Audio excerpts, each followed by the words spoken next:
Bismillahirrahmanirrahim. Assalamualaikum warahmatullahi wabarakatuh. Bertemu lagi bersama saya Siti Deni Purwanto. Kita langsung saja saksikan video berikut ini.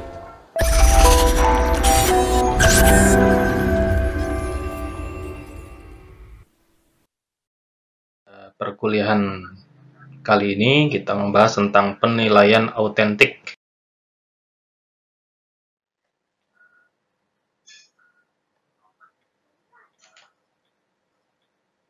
Penilaian autentik itu merupakan proses evaluasi untuk mengukur kinerja, prestasi, motivasi, dan sikap-sikap peserta didik pada aktivitas yang relevan dalam pembelajaran. Ini menurut American Library Association. Penilaian autentik juga merupakan penilaian atas produk dan kinerja yang berhubungan dengan pengalaman kehidupan nyata peserta didik, menurut Newton Public School.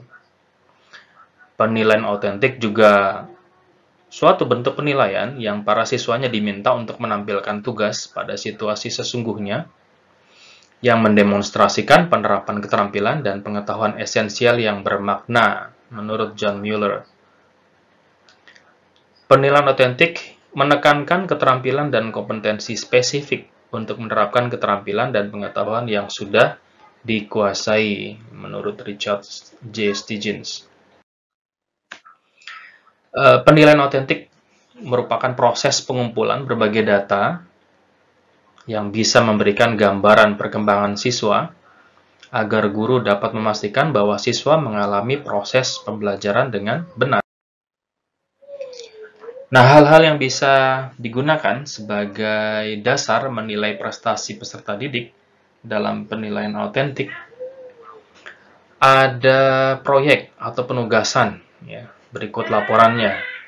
Bisa juga berupa hasil tes tulis, kemudian portofolio, pekerjaan rumah, kuis, karya peserta didik, presentasi atau penampilan peserta didik, demonstrasi, laporan, jurnal, karya tulis, kelompok diskusi, wawancara. Dalam melakukan penilaian autentik, ada 3 hal yang harus diperhatikan oleh guru, yaitu bahwa autentik di sini dia adalah autentik dari instrumen yang digunakan. Kemudian, autentik dari aspek yang diukur, dan autentik dari aspek kondisi peserta didik. Di dalam kurikulum 2013, penilaian autentik juga dicantumkan mengacu pada Permendikbud nomor 66, di mana penilaian dalam kurikulum 2013 yaitu perencanaan penilaian peserta didik sesuai dengan kompetensi yang akan dicapai dan berdasarkan prinsip-prinsip penilaian. Kemudian pelaksanaan penilaian peserta didik secara profesional, terbuka, edukatif, efektif, efisien, dan sesuai dengan konteks sosial budaya. Dan yang ketiga, pelaporan hasil penilaian peserta didik secara objektif, akuntabel, dan informatif. Elemen perubahan dan penilaian pada kurikulum 2013, yang pertama adalah memperkuat penilaian berbasis kompetensi. Yang kedua, pergeseran dari penilaian melalui tes, mengukur pengetahuan berdasarkan sikap hasil saja.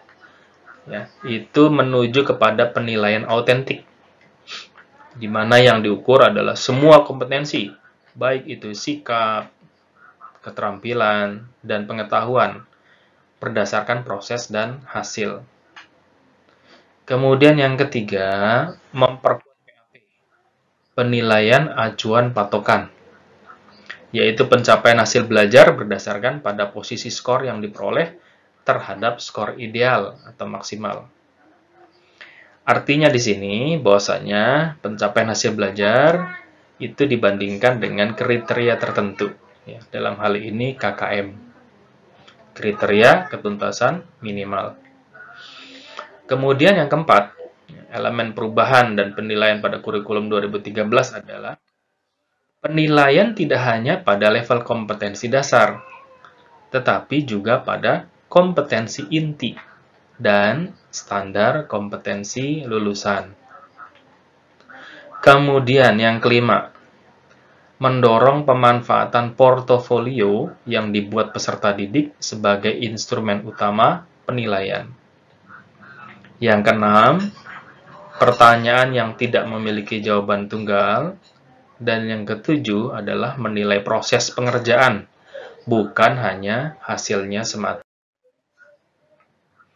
Penilaian otentik kurikulum 2013 itu memperhatikan keseimbangan antara penilaian kompetensi sikap, kompetensi pengetahuan, dan kompetensi keterampilan yang disesuaikan dengan perkembangan karakteristik peserta didik sesuai dengan jenjangnya.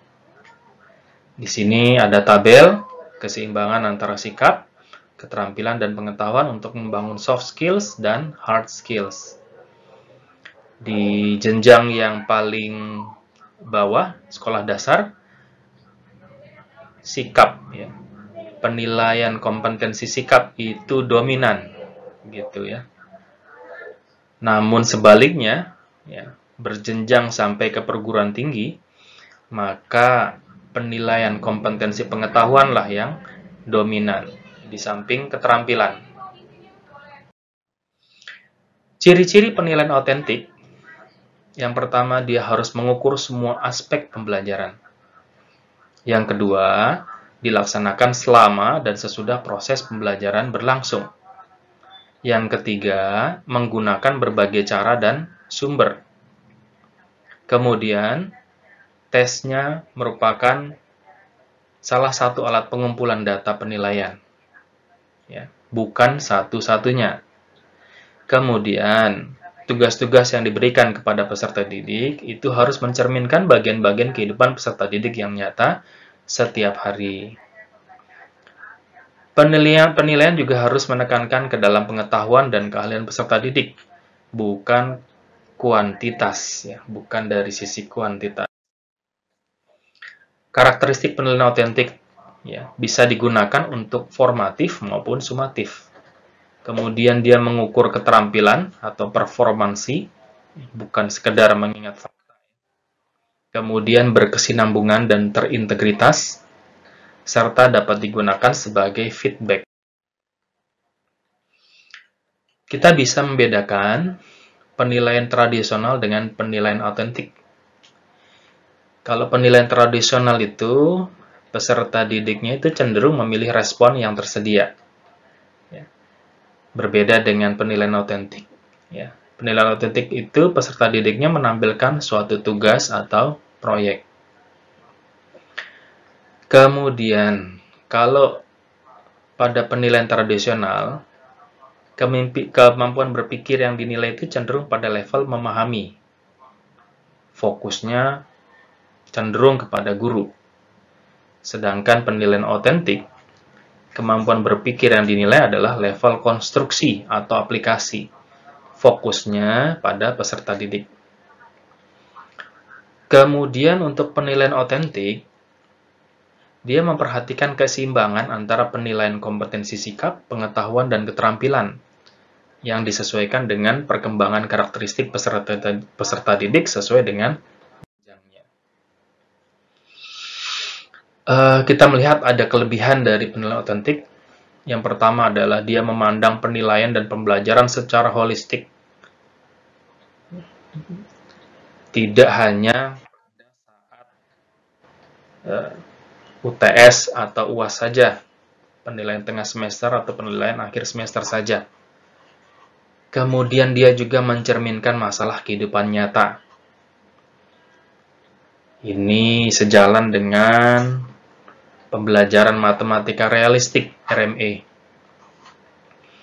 Kemudian penilaian otentik juga sebagai instrumen untuk mengumpulkan informasi pencapaian kompetensi peserta didik secara komprehensif.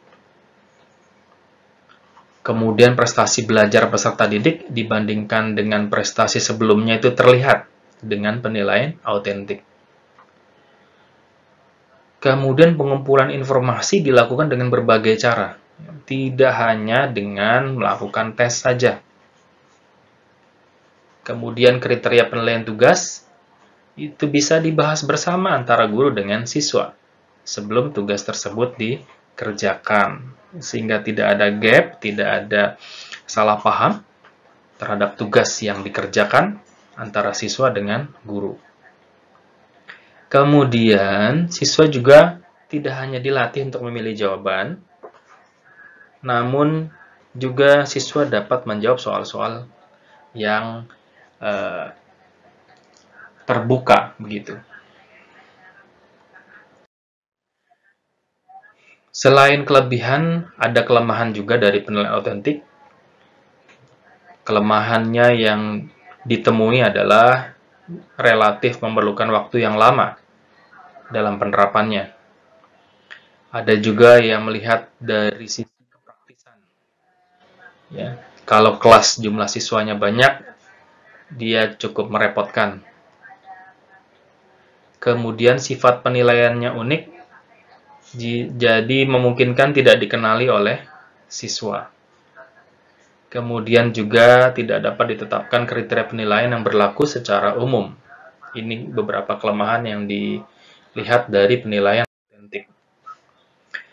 Seperti sudah dijelaskan sebelumnya, jenis-jenis penilaian otentik itu ada penilaian proyek, ada penilaian kinerja, praktik, ada penilaian portofolio, kumpulan tugas, ada jurnal, catatan, juga tes tulis, ya, berupa pilihan ganda, uraian, benar salah, menjodohkan, isian singkat, jawaban singkat.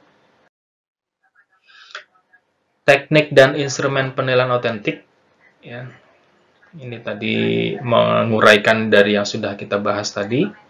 Untuk teknik penilaian sikap, bisa dengan observasi, bisa dengan penilaian diri, bisa dengan penilaian antar teman, juga dengan jurnal. Untuk tes penilaian pengetahuan, bisa dengan tes tulis, tes lisan, dan penugasan. Untuk teknik penilaian keterampilan, bisa dengan proyek, bisa dengan tes kinerja. Ya, tes kinerja ini proses dan produk, serta portofolio. Demikian uraian tentang penilaian otentik, di mana penilaian otentik ini merupakan penilaian yang sifatnya komprehensif dibandingkan tes biasa, karena mencakup keseluruhan proses pengumpulan informasi. Dan dia mengukur apa yang diketahui oleh peserta didik, tapi penekanannya pada apa yang dapat dilakukan oleh peserta didik. Dan penilaian otentik ini macamnya banyak sekali, bisa bentuknya portofolio, unjuk kerja, proyek, produk, penilaian sikap, dan penilaian diri atau self-assessment.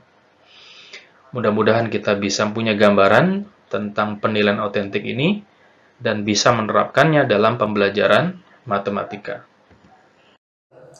Demikian tayangan video kita kali ini, mudah-mudahan dapat dipahami.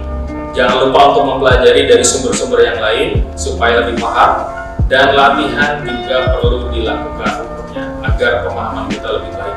Terima kasih. Assalamualaikum warahmatullahi wabarakatuh.